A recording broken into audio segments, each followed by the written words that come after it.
Lots of it in there now. See it? Mm-hmm. So I want you to kind of see my fingers down the bottom here. That's the bottom of the food. There's a big food pouch. I'm not going to feed him anymore because he needs to be empty before you feed him again. See that right there? Mm-hmm.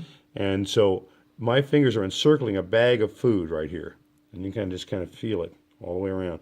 And it can be a little bit bigger, but I want to make sure he empties out before you feed him again. So you're going to be feeding him somewhere 3 to 6 o'clock to see. Well, no, yeah.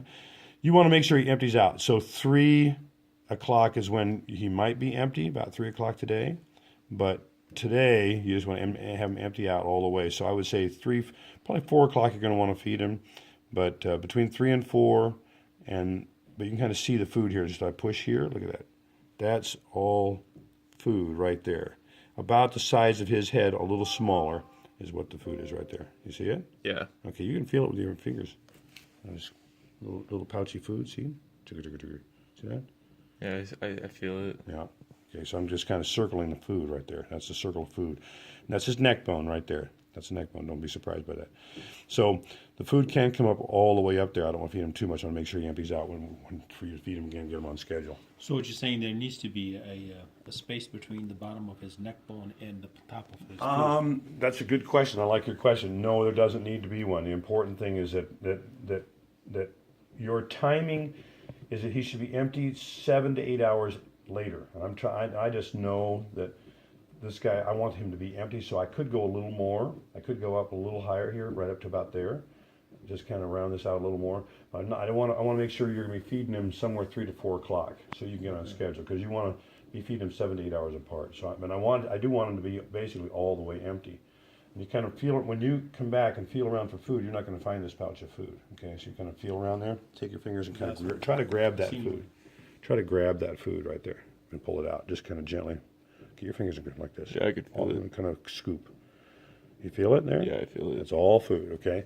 When that's basically empty, it's time to feed him again. But it's going to be somewhere not earlier than 2 o'clock for sure. So 6 to 8 hours apart? Yeah, 6 to 8 hours apart, yeah. So, and you understand the mix, right? It's going to suck up in the syringe like that. You got it? Yeah. Okay. And this particular guy is 5 cc's. I'm giving you 12 cc syringes. He's going to eat probably at least 24 cc's, 24 to 40. So we do that if he's going to eat 24 to... You're going to be doing 2 full syringes. You're getting 12 cc syringes, so 2 full syringes. Okay. The syringe is 12 cc's. You're going to be doing at least 2 complete syringes. That's going to be his food tonight and every day. But the important thing is don't overload him so much that food is coming back up over the top and going down into his lungs. Yeah. Okay, so you got it? 24 cc's per feeding? 24 or daily? to 40 per feeding. So 40 cc's per feeding? 24 cc's to 40 cc's per feeding. Okay. But it's all about how he is accepting it. You just want to see that he's totally empty. You do want to make sure he's totally empty in the morning before you feed him. We already fed him a little bit this morning earlier, so our hand feed is usually feeding this guy about 6 o'clock in the morning. Anyway, so that's the kind of the mix it looks like. You have the picture? Yeah, I got it. Okay. And you can go a little bit thin the first feeding if you want. That's at 3 or 4 o'clock, because you do want to have them empty again right before you go to sleep at night. You want the feedings ideally to be 8 hours apart. You understand? Okay.